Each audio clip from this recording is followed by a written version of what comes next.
갈라파고스 섬. 영어로는 이제 갈라파고스 아일랜드라고 불리는 곳이 있습니다.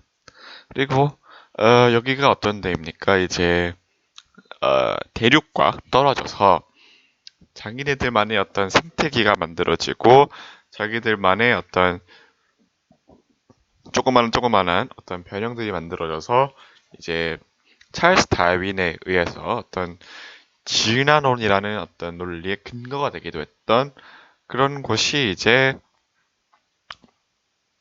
갈라파고스 아일랜드죠. 갈라파고스 섬. 그런데 이제 거기 보면은 이런 새들이 있습니다. 새들이 근데 뿌리 모양이 다 다르고 그리고 왁구 모양이 다 다른데 얘들은 다 새죠. 그리고 그 많은 사람들에 의하면 이 새들은 다 하나의 조상으로부터 나왔을 거라고 말하는 새들입니다. 근데 이 새들은 다 모양도 다르고 먹는 것도 다르고 다 달라요. 그 이유가 그 환경에 맞춰서 이렇게 됐기 때문입니다. 그런데 이런 게 갈라파고스라면 우리는 이런 것도 있죠. 젤라파고스. 일본이 갈라파고스화 됐다. 젤라파고스화 됐다. 이런 게 있습니다. 이게 뭐냐면은 일본이 지금 현재 사업들 혹은 그런 것들이 다 어떤 큰 새로운 분야에 도전하는 게 아니라 이미 존재하는 분야를 조금씩 다르게 해가지고 일본화시키는 어떤 갈라파고스화 된 국가가 일본이다라는 게 젤라파고스죠. 근데 일본이 이게 또 가능한 이유가 그래도 이걸 가지고 먹고 살 수 있는 이유가 일단 인구가 어마어마하게 많습니다. 이게 밀리언이면 억입니다. 억.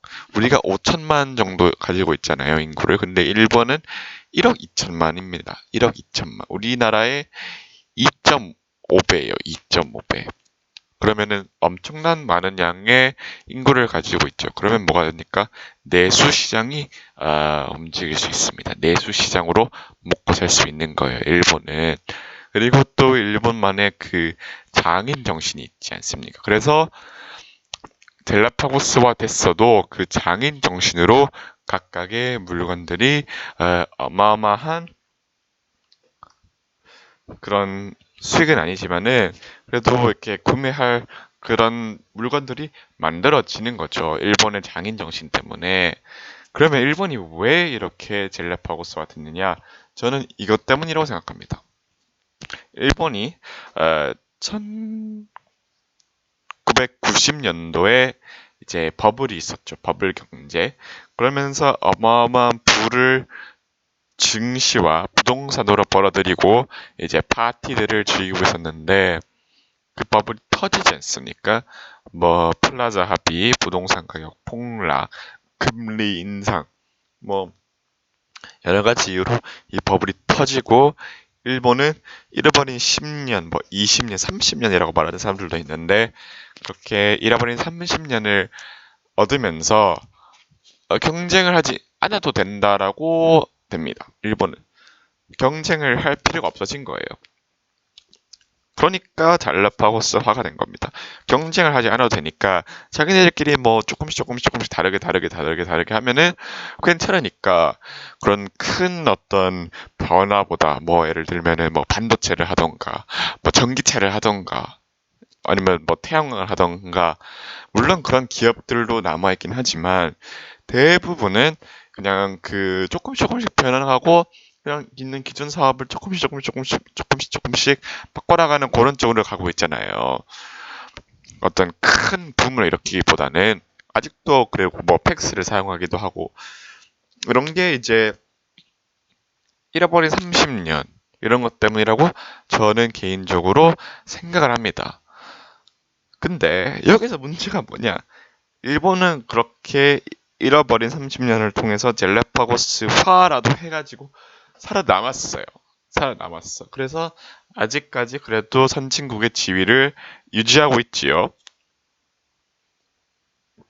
하지만 대부분의 국가들은 버블이 터지면 그걸 유지를 못합니다. 남미들의 국가가 대부분 그렇고 또 뭐 필리핀이나 이런 나라들이 대부분 그렇죠. 옛날에는 잘 나갔지만 버블이 터지면서 무너졌는데 대한민국도 우리가 일본을 10년 따라간다라고 하잖아요. 20년 따라간다. 우리도 곧 있으면 버블이 터질 것 같거든요. 이제 일본처럼 잃어버린 20년, 30년이 올 건데, 일본은 장인 정신이라도 있어서, 그리고 어마어마한 인구가 있어서 그 산업들을 조금씩 바꿔나가고 유지를 했지. 우리나라는 어떻습니까? 유행에 민감하고 효율을 따지고 장인 정신의 효율을 따지면 안 되잖아요. 한 땀 한 땀 하는 건데. 그리고 빨리빨리 문화잖아요. 이런 문화가 경제가 박살나고 잃어버린 30년이 온다 생각해 보세요. 전 국가적 전 국가적 뭐라 할까요? 무력감 이런 게 올 가능성이 상당히 높습니다. 왜냐면 IMF가 아니거든요. 이렇게 되면 IMF는 우리가 단기적인 어떤 국채 문제를 인해서 국가가 부도가 돼가지고 그것만 우리의 빨리빨리 힘으로 확 튀겨내면은 다시 치고 올라갈 수 있었지만은 만약에 일본처럼 버블이 터져가지고 잃어버린 2, 30년이 오면은 이거는 장기전 게임이란 말이에요. 장기전으로 그냥 현실에 만족하면서 살아가는 건데 이렇게 유행에 민감하고 효율을 따지고 빨리빨리를 좋아하는 사람들이 일본처럼 장인 정신으로 회귀해서 조금씩 바꾸고 약간 이런 거를 할까요? 안 하겠지. 아니면 안 하는 게 아니라 못 하겠지. 그러면 어떻게 되겠습니까?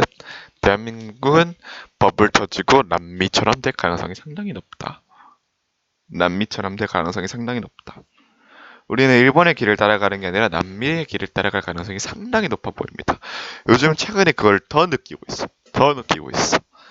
그래서 지금이라도 빨리 우리는 빨리빨리의 민족이니까 나라를 바꿔서 버블이 안 터지게끔 국가의 빚이 컨트롤한 범위 내에 들어오게끔 해야 됩니다. 그게 제일 중요한 게 뭐냐?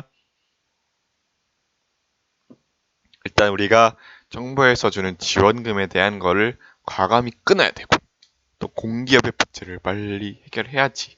그리고 국민연금과 건강보험금 이런 거를 빨리 해결해야지 그 꼴이 안 납니다. 그 꼴이 안 나요.